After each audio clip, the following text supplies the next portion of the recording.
Welcome to The Explainer. Today we're diving into the fascinating physics of heat, temperature, and why something as ordinary as water actually possesses literal superpowers. You know, if you've ever wondered about the hidden forces driving everything from a simple boiling pot on your stove to massive global weather patterns, well, you are definitely in the right place. Okay, let's just jump right into an everyday mystery that perfectly illustrates these hidden physical forces. Imagine you put a heavy metal pan on the stove and you add some water. Within seconds, touching that metal would give you a pretty nasty burn, but the water inside, it's barely lukewarm. Think about it. They're sitting on the exact same heat source, getting the exact same amount of energy, yet they're reacting in completely different ways. So why is that? Here's our roadmap to crack this code today. 1. Heat versus temperature. 2. Water's thermal superpower. 3. The principle of calorimetry. 4. Latent heat and phases. And 5. Real-world thermal phenomena. Let's kick things off with Section 1, Heat versus Temperature. In everyday conversation, we use the words heat and temperature almost interchangeably, right? But in the world of physics, they are absolutely not the same thing. The crucial point here is that heat is the actual energy moving around. It's the total internal energy, both kinetic and potential, of all the molecules in a substance, and we measure that in joules. Temperature, on the flip side, just measures the thermal state of an object. It's basically the parameter that dictates the direction heat will flow, because heat always flows from a higher temperature body to a lower temperature body. So you can have a tiny spark at an incredibly high temperature, but it actually contains very little total heat energy compared to, say, a massive lukewarm lake. Moving right along to Part 2, Water's thermal superpower. Now that we've got our definition straight, why exactly is water the absolute superhero of thermodynamics? Well, it all comes down to a property called specific heat capacity. This is simply the amount of heat energy required to raise the temperature of 1 kilogram of a substance by exactly 1 degree Kelvin. Consider copper. It only takes 385 joules. Aluminum takes 882. But then, think about water. Water's specific heat capacity is a massive 4,200 joules per kilogram per Kelvin. That is nearly 10 times that of many common metals. And this single number right here, this is the key to our earlier mystery about the pot on the stove. The metal pan heats up instantly because it has a super low specific heat capacity. The water, though, takes forever to boil because it demands an absolutely huge amount of energy just to raise its temperature a single degree.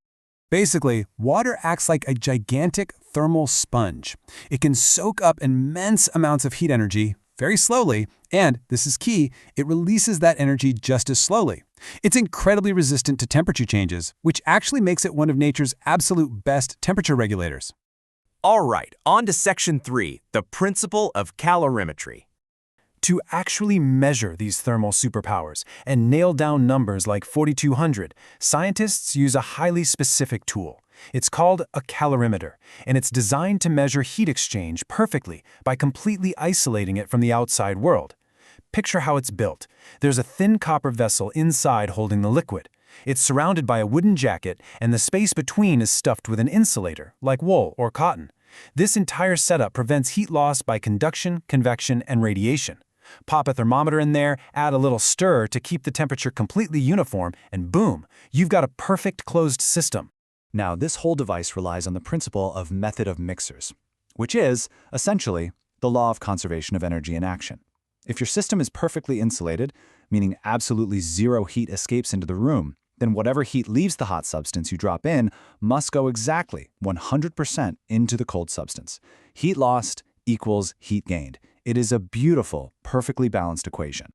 And remember how we just talked about copper-specific heat? Well, it is no accident that the inner vessel of the calorimeter is made of thin copper, because copper has that super low specific heat capacity of just 385 joules. It heats up almost instantly without stealing much heat away from the actual water you're trying to measure. It becomes part of the system without skewing the results, which is honestly brilliant. Let's pivot to Section 4, Latent heat and phases. We have a new thermodynamic mystery to solve here. What happens when we take ice at exactly 0 degrees Celsius and add heat to it to turn it into liquid water? You'd naturally expect the temperature to just keep rising, right? But during the melting phase, the temperature completely flatlines. The ice is absorbing a steady, massive amount of heat from the burner, but the temperature isn't rising at all, not even a fraction of a degree. It stays completely locked at 0 until every last crystal of ice is melted into water. Only then does the water's temperature finally start to go up. So where on Earth is all that energy going if not into raising the temperature? This brings us to a phenomenon called latent heat. The word latent literally means hidden. The heat is hidden because it's simply not showing up on the thermometer. You see, according to the kinetic model, this energy is being used entirely to do the heavy lifting of breaking those strong intermolecular forces of attraction that hold the solid ice together.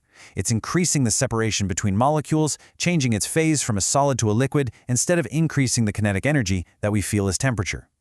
And get this, the specific latent heat of fusion for ice is staggering. It takes an astonishing 336,000 joules of energy just to melt 1 single kilogram of ice at 0 degrees Celsius. Just to put that into perspective for a second, that is enough energy to heat that exact same kilogram of water by 80 degrees Celsius once it's actually a liquid.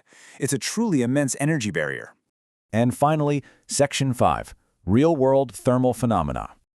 So how do all these massive numbers, these thermal sponges, and flatlining temperatures actually impact our everyday lives? The short answer is in almost every way imaginable. Let's look at the climate systems we rely on. Because water's specific heat capacity is about 5 times higher than that of sand or soil, land heats up and cools down drastically faster than the ocean does. During the day, the land gets scorching hot, heating the air right above it, which then rises. The cooler, heavier air over the ocean, which hasn't heated up nearly as much, rushes in to fill that gap. This convection current creates those mild sea breezes that save coastal cities from extreme temperatures, literally all thanks to the ocean acting as a giant, slow-charging thermal battery. And we harness this power daily on a smaller scale too. Think about it. You use a hot water bottle for aching muscles because water won't cool down quickly. It holds its thermal energy for an incredibly long time. We use water in car radiators because it can extract massive amounts of heat from the engine block without its own temperature spiking dangerously high. Even farmers use it. On a bitterly cold night, they'll actually flood their fields with water. Because water has such a high specific heat, as it very slowly cools, it prevents the temperature surrounding the plants from falling below freezing, literally saving the plant's delicate capillaries from bursting.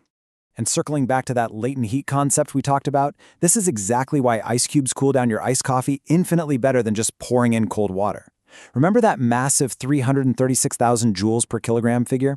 That means every single gram of ice extracts 336 joules of heat from your drink just to perform the act of melting, all while staying at 0 degrees.